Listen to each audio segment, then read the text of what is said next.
The people-pleasing habit. Think of a friend or acquaintance whom you'd consider to be a typical people-pleaser. This individual is probably one of the nicest people you know. He or she is always ready to lend a hand. You can count on him or her to help you whenever the need arises. This person will gladly abandon his or her personal pursuits to cater to your wants and needs. Does this behavior sound disturbingly familiar to you in a personal way? Do you notice aspects of it in yourself? For example, when someone requests your help, do you immediately set aside whatever you're working on and say sure? And here's the bigger issue. Do you regularly feel unhappy, stressed, and exhausted as a result of constantly putting other people's priorities ahead of your own? If so, this book is for you. Saying no to people is one of the most important skills you can develop. It frees you to pursue your own interests, both personal and professional. To that end, it'll boost your productivity, improve your relat, and fill you with a sense of confident calm that may seem alien to you at this moment. The ability to say no is liberating, but developing the skill is often difficult. For most of us, it requires undoing years of practice to the contrary. For some of us, learning to say no counteracts a lifetime of indoctrination from our parents, teachers, bosses, co-workers, and family members. But it's worth the effort. Once you possess the ability to say no with confidence and grace, and do so with regularity, you'll notice changes in how others perceive you. They'll have more respect for you. They'll place a greater value on your time, and they'll come to see you as a leader rather than a follower. And that's just the tip of the iceberg. Interested to know more? Are you ready to finally curb your inclination to please people by saying yes all the time? If so, let me describe my personal experience with being an unabashed people pleaser. My past life as a people pleaser. I'm a recovering people pleaser. If you had known me in my high school and college days, you needn't have ever wanted for help. I was there for you. All you had to do was ask. I'd happily sacrifice my own pursuits to help you pursue your own. This tendency to say yes regardless of my personal circumstances was born of several factors. We'll cover them in part 2, reasons we struggle to say no. For now, it's enough to say that I was the quintessential people pleaser. And I was miserable. Every time I said yes to someone, it felt like I was doing the right thing. I was making the other person happy. So how could such a decision be regrettable? But a little voice would always opine that saying yes to others was, in effect, saying no to myself. The time given would no longer be available to spend toward my own pursuits. The money given would no longer be available to finance my own needs and interests. And sure enough, I allowed others to use my time, money, and even my labor toward their interests while my interests were placed on the back burner. For example, I owned a pickup truck while attending college. That made me a prime candidate for helping my friends move. As you might expect, I was regularly asked to do so. Being a die-hard people pleaser, I was quick to say yes. But it was always in opposition to the small voice in my head berating me for putting my own interests and priorities on hold. Worse, this voice was persistent, and it slowly caused me to become resentful of myself, as well as the people who routinely requested my help. It was a downward spiral. Each time I was asked to do something for someone, I said yes in spite of myself. So ingrained was the habit of catering to others. But with each acquiescence, a feeling of discontent grew inside me, setting the stage for bitterness and despair. Time and again, I sacrificed my own interests to help others, knowing that doing so was making me increasingly unhappy. I had no one to blame but myself. At some point, I decided that I had had enough. I began to reject all requests to help friends move. In fact, I turned down nearly all requests for help of any kind. In retrospect, I regret taking this approach. It was a knee-jerk reaction spurred by my growing resentment and self-loathing, and too severe in its making. It took me years of experimentation and practice to learn to say no with more grace and thoughtfulness. The art of saying no will help you make the transition from always pleasing others to prioritizing your own needs and desires. And importantly, I'll show you how to do it without taking the regrettable hardline approach I used long ago. The importance of prioritizing your needs. One of the most valuable lessons I've learned is that no one will protect my time or prioritize my needs as vigilantly as me. That's understandable. Most people act out of self-interest. They naturally put their own priorities ahead of others' priorities. But it means each of us is responsible for making sure our personal needs are met. No one is going to do it for us. Moreover, it's important that we attend to our own needs before attending to the needs of others. This assertion may make you feel uncomfortable, particularly if you strive to be loving and giving in all that you do. But allowing your needs to remain unaddressed while you continuously cater to others is the path toward resentment and bitterness. It can even become a health issue if you run yourself ragged. I speak from experience. When I advise prioritizing your needs over the needs of others, I'm not suggesting you ignore the latter. Not at all. You can still be there for friends, family members, co-workers, and even strangers and help them when asked. The important thing is that you avoid abandoning your own priorities in the process. After all, how much use will you be to others over the long run if you don't first attend to yourself? For example, suppose you agree to help people so often that you begin to skip meals, sacrifice sleep, and forsake activities you enjoy.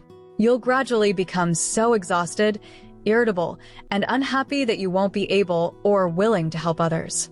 This is the reason I recommend attending to your needs first. Doing so gives you the freedom to attend to other people's needs when you have the time, energy, and inclination.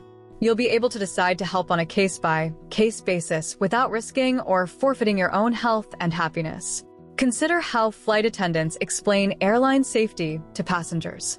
In the event the cabin decompresses, you're supposed to put on your oxygen mask before helping others put on their masks. Help yourself first.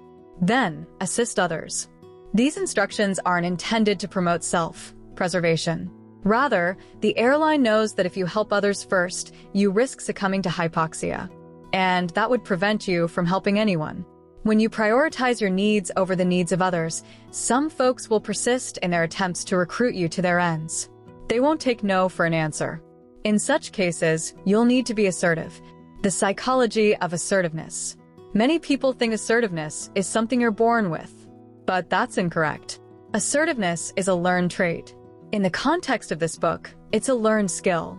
Being assertive means having the self-confidence to express your needs and wants and pursue your own ends, even in the face of opposition. It involves telling people where you stand on a given topic and leaving no room for confusion. Assertiveness is declaring your point of view and not feeling as if you need others' approval or validation. For example, suppose you're discussing politics with a friend. Being assertive means expressing your position even if it contradicts your friend's position. Another example, suppose you're watching the latest blockbuster movie at your local theater and the person next to you is talking loudly on her phone. Assertiveness is asking her to lower her voice or turn her phone off. Or suppose a friend asks you to take him to the airport on Friday. If you made other commitments, being assertive means telling him no, even if doing so causes him to react poorly. At its most basic form, assertiveness is candid communication. Nothing more. That's good news because it means assertiveness isn't a skill you're born with. You can develop it with training and practice. In the art of saying no, we'll discuss assertiveness as it applies to turning down requests others make of you. That's the purpose of this book. But along the way, you'll find that this single, crucial skill, i.e. saying no, can serve as the launching pad for becoming more assertive in every area of your life. As you learn to be more assertive, your mindset will change. You'll become more willing to share your ideas with others. You'll be more inclined to ask for things you need and want. You'll be less hesitant to express your opinions and more ready to speak up for those who are unable or unwilling to speak up for themselves. And of course, you'll become better and more adept at giving voice to that simple, beautiful word that can literally change your life. No. Assertiveness versus aggressiveness. It's important that we distinguish between being assertive and being aggressive. They're often confused as being similar, but they're entirely different behaviors. Healthy assertiveness is respectful. As we noted in the previous section, being assertive is nothing more than confidently communicating your position. Aggressiveness is belligerent. An aggressive individual communicates in a way that's rude, dismissive, and even threatening. Here are a few examples of each behavior in various situations. Expressing disagreement, assertiveness, listening to the other person, and then sharing a dissenting opinion after the other person has finished speaking. Aggressiveness, interrupting the other person and speaking over him or her. Sharing ideas in a group setting, assertiveness, participating in the group dialogue, allowing others to share their ideas and expressing thoughts on those ideas in a respectful manner. Aggressiveness, trying to dominate the group dialogue, speaking over others and tearing their ideas down without consideration for their feelings. Seeking silence in a movie theater, assertiveness, asking the offender to lower his or her voice so you can enjoy the movie. Aggressiveness, demanding the offender to lower his or her voice and even threatening violence for noncompliance. Seeking recourse for an improperly prepared drink at Starbucks, assertiveness, explaining the problem, e.g. too much chocolate syrup in an iced mocha, to the barista and asking him or her to remake the drink while maintaining eye contact. Aggressiveness, berating the barista for the mistake and demanding that the drink be remade while glaring at him or her. Saying no when someone asks for help, assertiveness, being direct in declining the request. Suggesting another person who may be able to help the requester. Aggressiveness, barking an "oh" at the requester and dismissing and or belittling him or her for asking. You get the idea. Aggressiveness is often an impulse. An aggressive person responds in a hostile or inconsiderate manner and often regrets doing so later. By contrast, assertiveness is planned, thoughtful, and considerate. An assertive person communicates his or her position with clarity while taking the other person's feelings into account. The aggressive individual is loud, opinionated, and self-absorbed. The assertive individual understands how to express his or her point of view with grace. Saying no with grace. The art of saying no isn't just about learning how to rebuff requests for your time. Anyone can do that. Rather, the goal is to learn how to say no without feeling guilty. And that means using a bit of grace. Tell me if this scenario sounds familiar. You're frazzled. You have a mountain of work in front of you, and not enough time to get everything done.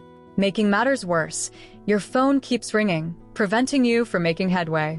And the problem is compounded by the fact that people keep stopping by your office to ask you for help. In short, you're feeling overwhelmed and frustrated. At that moment, another coworker approaches your office. He wants you to do something for him, unaware of your stress and state of mind. He's in for a surprise.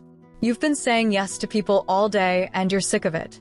Worse, you're irritated at yourself for continuously catering to your coworker's needs while allowing your own to go unattended. Your coworker reaches your office and asks, "Can you do me a favor?" You glare at him, brow furrowed and teeth gritted, and snarl, "I don't have time for you right now. Can't you see I'm busy?" Your coworker, speechless with eyes wide, slowly backs out of your office. He manages to mutter, "Gosh, I'm sorry," before doing an about-face and departing. You watch him walk away and instantly feel guilty. In this scenario, you've managed to say no. You've successfully rebuffed your coworker's request for help. But the manner in which you've done so has likely caused hurt feelings, resentment, and other negative emotions that'll haunt you later. I'm ashamed to say this scenario comes from my own life.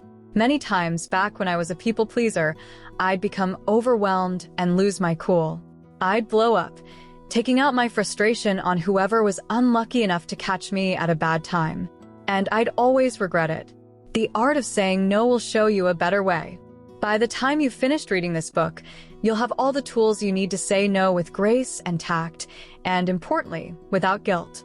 What you'll learn in the art of saying no. The art of saying no is organized into 4 parts.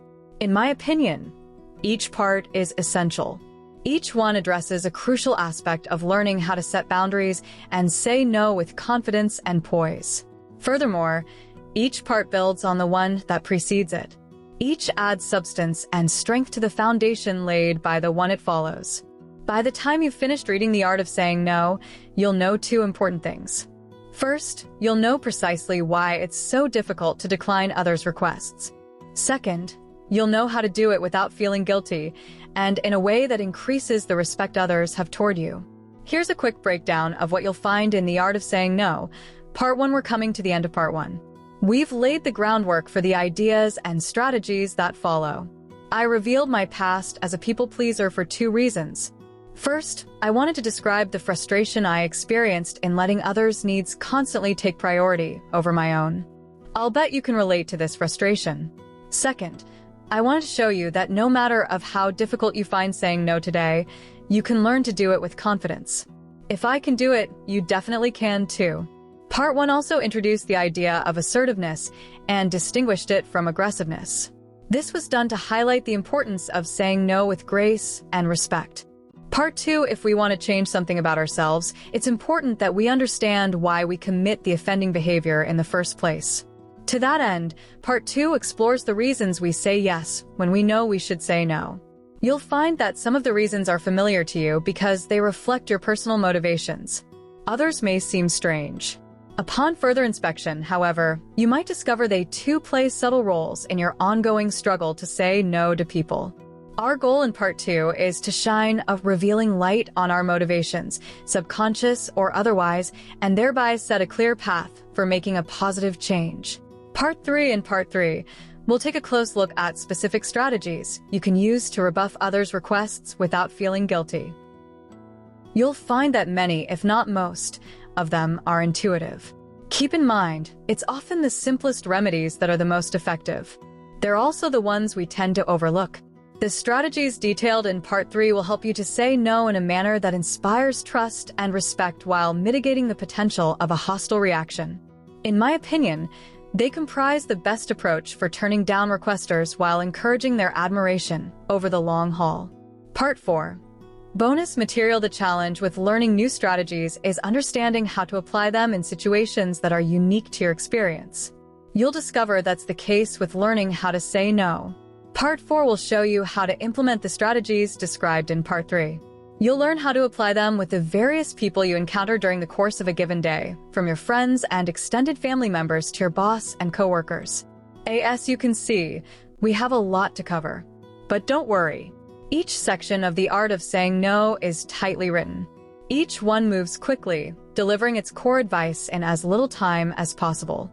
In the next section, I'll show you how to make the most of the material you'll find in The Art of Saying No. How to get the most value from this book. The Art of Saying No is an instruction manual. That might sound boring, but it's actually a benefit. It means the material is presented in a soup-to-nuts fashion. Nothing is left to chance. No matter where you are in the process of learning to say no, this book has you covered. Moreover, specific material in the book is easy to find. If you need to refresh your memory about a particular concept or strategy, all you have to do is look through the table of contents. The material is organized in a logical, intuitive manner. You may be tempted to breeze through this book. It's short and can be read in a couple hours. But if you truly want to get maximum mileage from it, I recommend a different approach.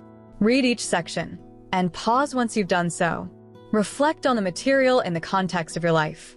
For example, in Part 2, Reasons We Struggle to Say No, we'll talk about the role of low self-esteem and how it makes us inclined to please people.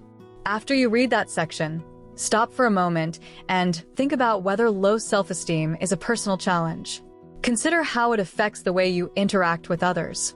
Think about how it's an obstacle to getting your needs met. Reflecting on the material in this way allows you to take mental notes that are unique to your personal experience. You'll find that the material has greater impact. When we get to Part 3, 10 strategies for saying no without feeling like a jerk, look for opportunities to apply the advice. Try out each strategy and note its effect. How does the requester react? How does its use influence his or her perception of you? Also, note the extent to which each strategy helps you to regain control of your time. That's being an active reader. It's the best way to make full use of the material you'll find in the following pages. Positive change starts today. Before we move on to Part 2, Reasons We Struggle to Say No, I Need You to Do Something for Me. It's a simple thing, but critical if you hope to get maximum value from this book. Here it is. I need you to make a commitment. Pledge that you'll apply the advice in this book. It's tempting to read The Art of Saying No and file it away without taking action. Please don't do that. Reading and learning is only one part of the formula. The other part, arguably the most important part, is applying what you learn. That's when habits change and life becomes more rewarding. If you're ready to commit, let's jump in. Chapter complete.